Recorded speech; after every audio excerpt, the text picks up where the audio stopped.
मायका और ससुराल, एक औरत की दर्द भरी कहानी। ससुराल में वो पहली सुबह आज भी याद है। कितना हड़बड़ा के उठी थी ये सोचते हुए कि देर हो गई है और सब ना जाने क्या सोचेंगे। एक रात तो नए घर में काटी है और इतना बदलाव, जैसे आकाश में उड़ती चिड़िया को किसी ने सोने का मोतियों का लालच देकर पिंजरे में बंद कर दिया हो। शुरू के कुछ दिन तो यूं ही गुजर गए। हम घूमने बाहर चले गए। जब वापस आए तो सासू माँ की आंखों में खुशी तो थी, लेकिन बस अपने बेटे के लिए दिखी मुझे।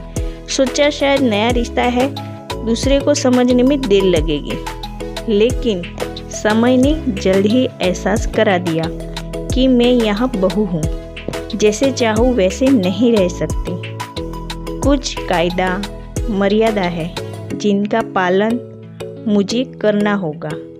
धीरे धीरे बात करना, धीरे धीरे हंसना, सबके खाने के बाद खाना, ये सब आदतें जैसे अपने आप ही आ गई।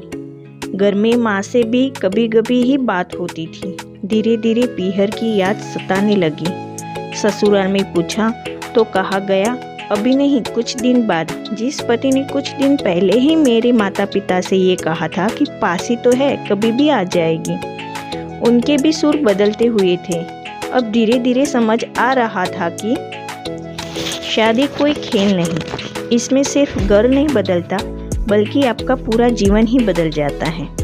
आप कभी भी उठ के अपने पीहर नहीं जा सकते, यहाँ तक कि कभी याद आए तो आपके पीहर वाले भी बिन पूछे नहीं आ सकते। पीहर का वो हलपन, वो बेफाम हंसना, वो जूठे मुंह रसोई में कुछ भी छू लेना, जब मन चाहे तब उठना, सोना, नहाना, सब बस अब यादें ही रह जाती हैं। अब मुझे समझ आने लगा था कि क्यों विदाई के समय सब मुझे गले लगाकर रो रहे थे।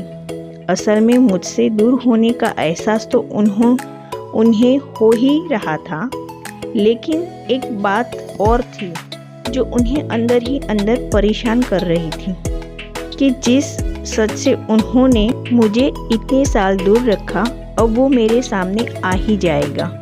पापा का ये झूठ कि मैं उनकी बेटी नहीं बेटा हूँ, अब और दिन नहीं छुप पाएगा। उनकी सबसे बड़ी चिंता ये थी, अब उनका ये बेटा जिसे कभी बेटी होने का एहसास ही नहीं कराया था, जीवन के इतने बड़े सच को कैसे स्वीकार करेगा। माँ को चिंता थी कि उनकी बेटी ने कभी एक गिलास पानी का नहीं उठाया तो इतने बड़े परिवार की जिम्मेदारी कैसे उठाएगी। सब इस विदाई और मेरे पराये होने का मर्म जानते थे, सिवाय मेरे। इसलिए सब ऐसे रो रहे थे जैसे मैं डोली में नहीं, अर्थी में जा रही हूँ। आज मुझे समझ आया कि उनका रोना गलत नहीं था। हमारे समाज का नियम ही ये है, एक बार बेटी डोली में विदा हुई तो फिर वो बस मेहमान ही होती है घर की। फिर कोई चाहे कितना ही क्यों ना कह ले कि ये घर आज भी उसका है, सच तो ये है कि अब वो कभी भी यूं ही अपने उस घर जिसे मायका कहते हैं वो नहीं आ सकती। हजारों समस्याओं और परेशानी आने पर भी उसी को ही हल करना है, हंसते हुए, गम छुपाते हुए। क्या यह तपस्या से कम नहीं है? अनजान जगह को सुधारकर अच्छा बनने का काम करना। क्या कहोगे आप?